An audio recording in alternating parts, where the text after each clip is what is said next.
The U.S. says it's planning its largest ever shipment of Hellfire missiles to Iraq. Radicals there control economically vital oil sites and declared an Islamic caliphate on the vast lands they control in the country's northwest. Anastasia Churkina has more from New York.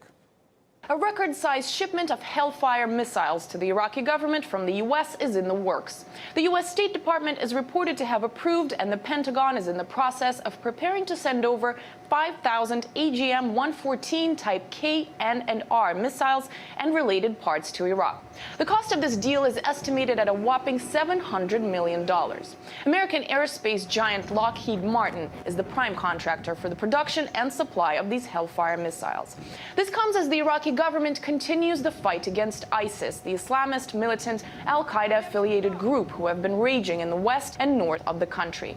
The Iraq military is reported to have used up about 300 Hellfire missiles this June, and a previous delivery of an additional 800 missiles had already been approved to be sent over by the end of this month.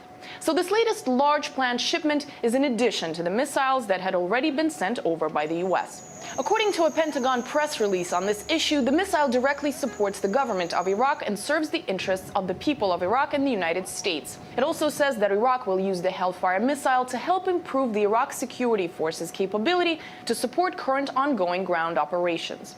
Renowned human rights groups have been critical of the use of missiles, since they have reportedly been fired at residential neighborhoods in cities where ISIS has been present. Specifically, Human Rights Watch has called on the U.S. to not send weapons to Iraq until Baghdad acts in accordance with international law.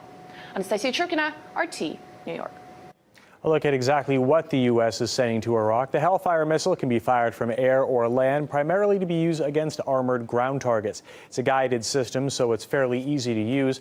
The missile covers 450 meters a second, and this comes at a price. A single unit can cost more than $100,000. There is a potential downside to the Iraqi army, though, having such a powerful tool at their disposal. The group it's fighting, known as ISIS, has declared an Islamic caliphate on the territories it controls. In their advance, jihadists are taking advantage of the weaponry left behind by retreating government forces. Militants have already outmaneuvered the army, seizing dozens of U.S.-supplied howitzers. They also added 4,000 machine guns to their arsenal and 1,500 Humvees that the Iraqi army abandoned. It's feared that the missiles could end up in the hands of extremists as well.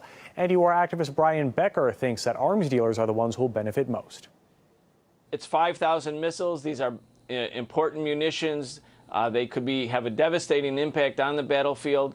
It's good for U.S. arms manufacturers. It puts the U.S. back in a position of perhaps a strategic significance in competition with Iran, with the central government in Iraq.